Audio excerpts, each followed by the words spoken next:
कहानी की शुरुआत में कुछ कैदियों को दिखाया जाता है जो काम कर रहे हैं। यहाँ पर जितने भी कैदी हैं, हर 3 कैदियों को एक ही जंजीर के साथ बांधा गया है। इनमें से 3 होते हैं एवरेट, पेट और डेल्मर। ये तीनों यहाँ से भागने का फैसला कर चुके हैं। जल्दी ये भागने में कामयाब हो जाते हैं, लेकिन ये एक दूसरे से दूर नहीं जा सकते क्योंकि ये सब के सब एक ही जंजीर से बंधे हुए हैं।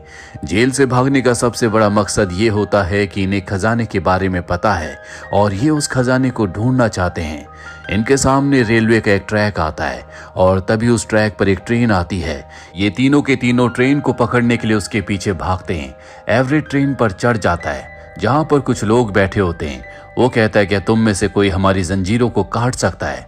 उसे ये ध्यान ही नहीं रहता कि उसके दोनों साथी अब भी नीचे हैं जो ट्रेन नहीं पकड़ पाते।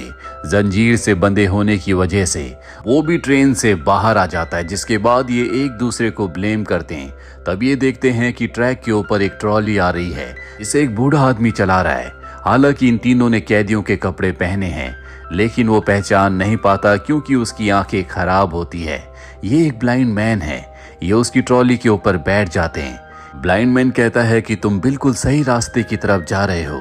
जल्दी तुम्हें मंजिल के साथ कुछ ऐसा मिलेगा जिसकी तुमने उम्मीद नहीं की होगी, लेकिन ये रास्ता इतना आसान नहीं होगा। तुम्हें बहुत सी कठिनाइयों का सामना करना पड़ेगा। अगर तुम हार नहीं मानोगे तो जल्दी तुम्हें सब कुछ मिल जाएगा। इन तीनों को लगता है कि अब इन्हें खजाना मिलने वाला है। ये ईश्वर का एक संकेत है, पर सबसे पहले इन्हें अपनी जंजीरों को काट कर एक दूसरे से अलग होना होगा। इसीलिए पेट के कजन के घर जाते हैं जो इनकी जंजीरों को काट देता है। रात को वो इन्हें खाना खिलाता है और जब ये सो रहे होते हैं तभी बाहर से इन्हें आवाज आती है। इन्हें पता चलता है कि बाहर पुलिस आ चुकी है। दरअसल पेट के कजन ने उसे धोखा दिया है। उसने इनाम के लालच में पुलिस को इन्फॉर्म कर दिया होता है। ये तीनों के तीनों एक अस्त्र